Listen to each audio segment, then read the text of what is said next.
Hi everyone, this is Gang Wei. Today I'm going to talk about one of the most critical issues in banking, customer churn. We'll explore how we can move from being reactive to proactive by using machine learning to predict which customers are at risk of leaving, and how we can use that data to return them. So, can we identify high-risk customers before they leave? I call this the 10 million question because the cost of customer churn is massive. As we know, it's widely estimated the proactive retention is 5 times cheaper than new customer acquisition.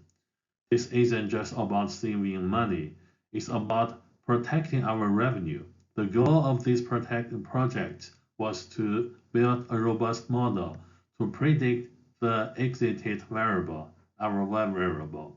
In other words, to get a clear signal before a customer decides to close their account. To build this model, we first had to understand our data. I grouped our customer attributes into 3 main categories.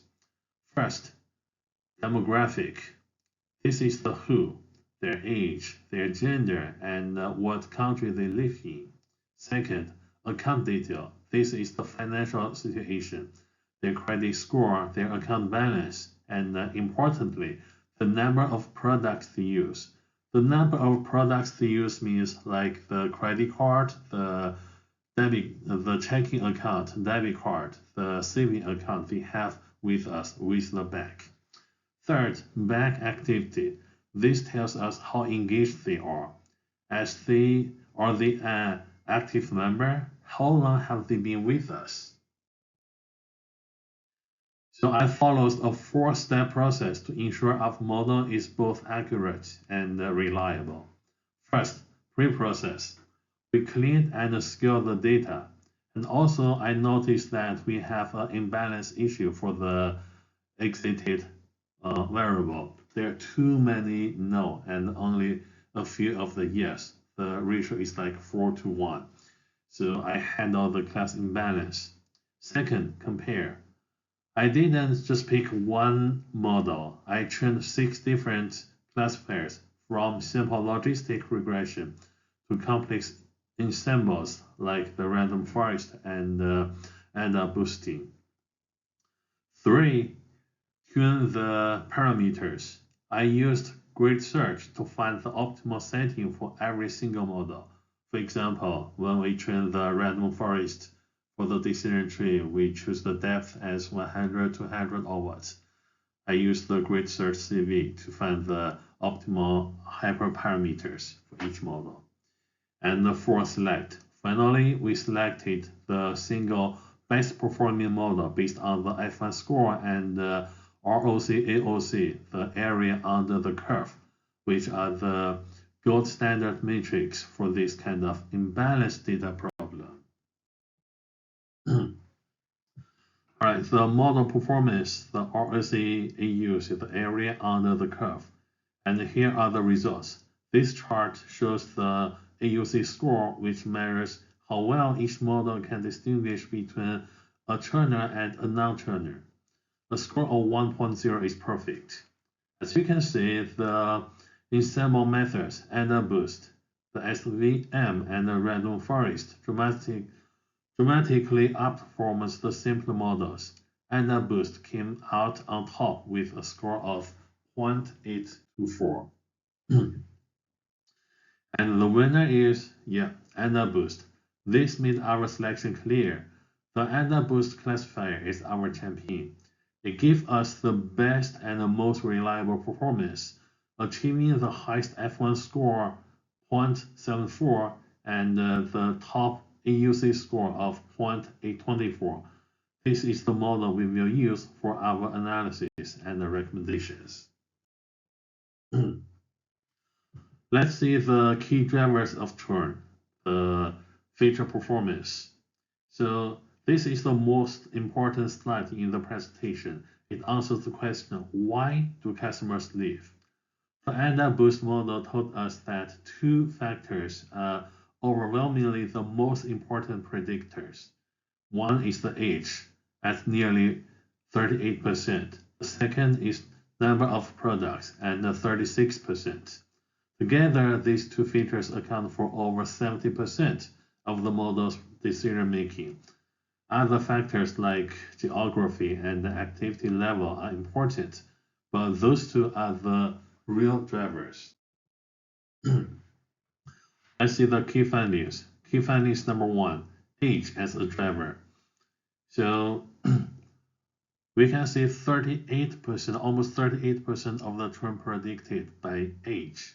And this is the single biggest driver. This tells us churn isn't random. It's often tied to major life events that correlate with age, like retirement over 65, career changes, like newly go to the career or get promoted, or buying a home, get married, get kids, and then at that age they buy a home. And then second, key findings number two, product stickiness. The insight here is simple but powerful. Customers with only one product are a major flight risk. For example, they only have the credit card with us or only the checking. The journey from one product to two is the most critical retention checkpoint we have. The more integrated a customer is, the stickier they become.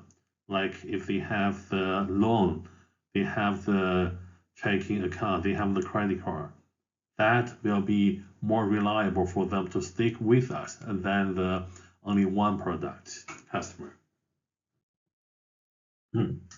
Okay, from model to action recommendations. These findings give us a clear data-driven action plan. First, targeted retention. We can stop using generic offers. It's time to launch proactive campaigns for customers in high-risk age brackets with incentives tailored to their specific life stage, like we said. Maybe at 65 they retire, they may close all our accounts.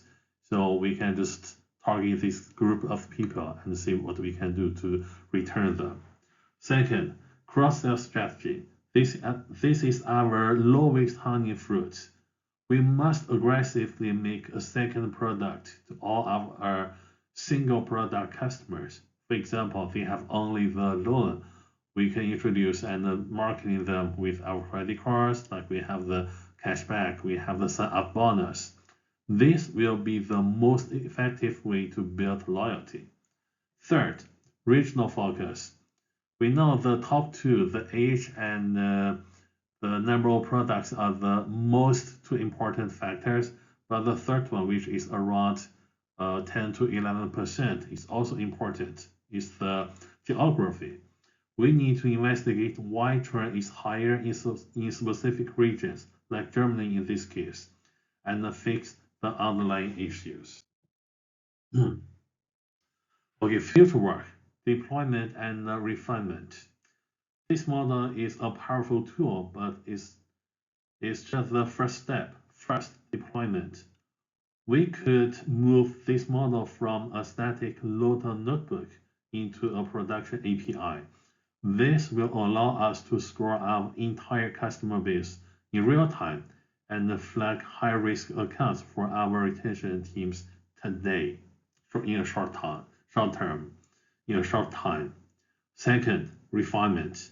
We can make the model even smarter by using cost-sensitive learning. We don't know the exact cost, but we assume that failing to predict a churner, a false negative, is far more expensive than a false positive. We can tune the model to prioritize finding those high-cost errors. All right, thank you for your time. I'm happy to answer any questions you may have. Have a nice day.